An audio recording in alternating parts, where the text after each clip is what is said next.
के पान बनारस वाला, खुल जाए बंद अकल का ताला।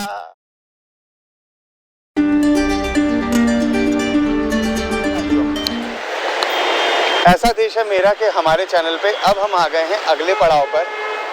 श्रद्धा विश्वास रूपिणो याभ्याम विना न पश्यन्ति सिद्धः स्वान्तस्थमीश्वरम् श्रीमणिरम्भा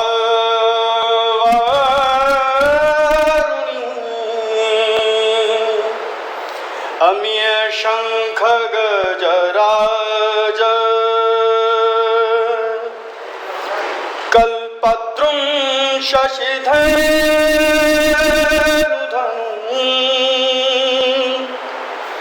धन्वन्तरी विश्वजो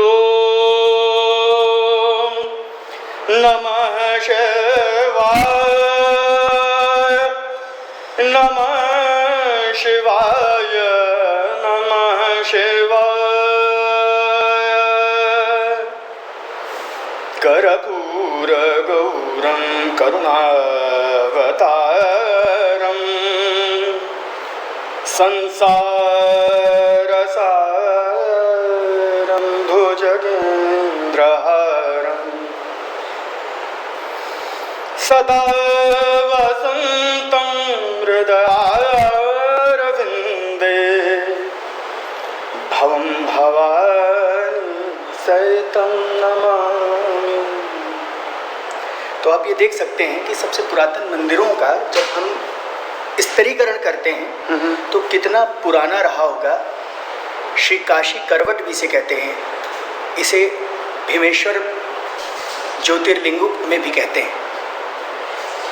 आप इस कालखंड की गणना कर सकते हैं कि कितने हम लोग ऊंचाई पर, कितने सालों, कितने हजार सालों का ये प्रकल्प चेंज हुआ है। और इस जगह का एक व्याख्यान और भी है, वो बड़ा सुंदर व्याख्यान है कि जब ब्रह्मा ने शिवलिंग को नापने में हुआ, लोगों में बड़ी सी स्कंद पुराण में और बड़ी बड़ी कथाएं हैं, तो उसमें ये हुआ कि इसका आदि और अंत खोजा जाए, तो विष्णु ने तो झूठ नहीं बोला, ब्रह्मा जी ने झूठ बोल दिया।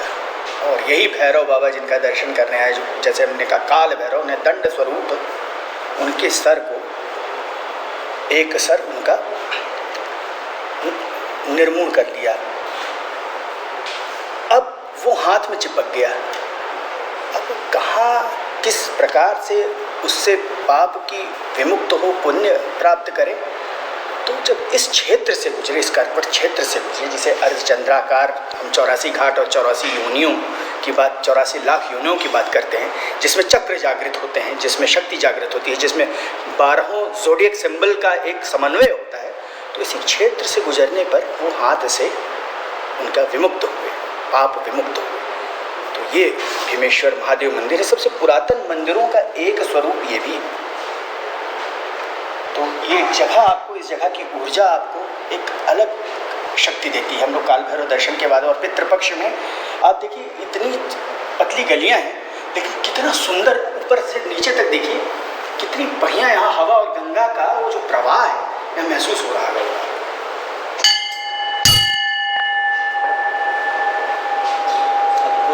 तो इस क्षेत्र से गुजरने पर भी जो देवताओं के पाप जो होते हैं वो क्षीण हो जाते हैं, विमुक्त हो जाते हैं।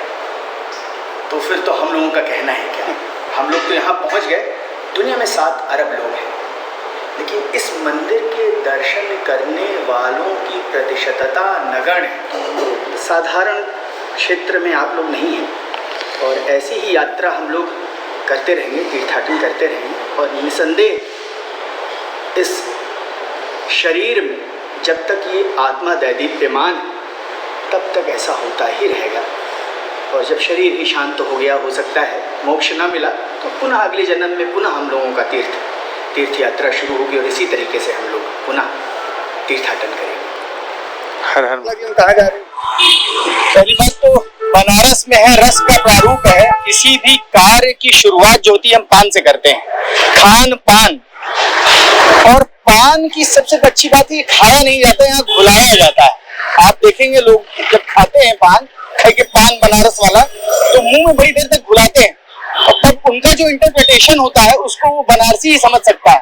साधारण आदमी के लिए तो कम्युनिकेशन गैप होगा। तो उस बनारस के रस को पान से शुरुआत करते हैं, और जब हम अपनी यात्रा का समापन भी करते हैं तो भी पान से ही करते हैं। तो कोई भी शुभ कार्य पान से, और उसकी परिणति भी पान से होती है। तो चलिए आनंद लेते हैं। खाई के पान बनारस वाला, खुल जाए बंद अकल का ताला। क्या नाम है आपका? हमारा विजय प्रताप सिंह। कितने साल से पान खा रहे हैं यहाँ पर? यहाँ पर तो पान हम खा रहे हैं, जब घूमती यहाँ नीचे थी, अच्छा, घूमती में लगाते थे तब से खा रहे हैं। लगभग कितने करीब साल? करीब 25 साल हो गया। तो ऐसी क्या विशेषता है इस दुकान की जो और किसी दुकान की नहीं? सबसे बड़ी विशेषता ये है कि इनके यहाँ जो कट्टा है एकदम प्योर आता है। कट्टा, सुपारी और जो ये सुर्ती खुद की बनाते हैं, तो शायद पूरे बनारस में आपको नहीं मिल पाएगा। 2-3 जगह और मिलेगा मार्ट पे, लेकिन इनके यहाँ जो चीज़ है वो कट्टा और वो चीज़ वहाँ नहीं मिलेगा। तो जब कभी बाहर जाना होता है तब पान कैसे? अरे भैया, मैं पैक करके फ्लाइट से लेकर जाता हूँ। अच्छा, फिर तो दिन चल जाता है। मैं तो चला लेता हूँ हफ्तों तक। तो लेकिन ये है कि उसको फ्रीजर में कभी मत रखिए, एकदम नीचे रखिए, और वो आपका कपड़े में भेज के रख देंगे, हफ्तों तक चलेगा। चलिए, खराब नहीं होगा। लेकिन अगर फ्रीजर में रख दिए तो सुबह तक गल जाएगा, खत्म हो जाएगा। बहुत बहुत धन्यवाद। गुड़िया को पान खिला के दिखाना।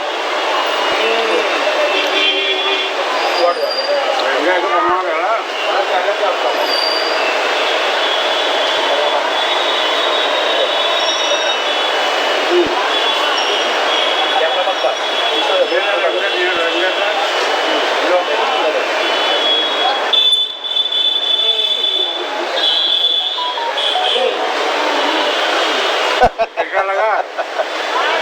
मजा नहीं आया? उसको पूछो कब मजा आएगा।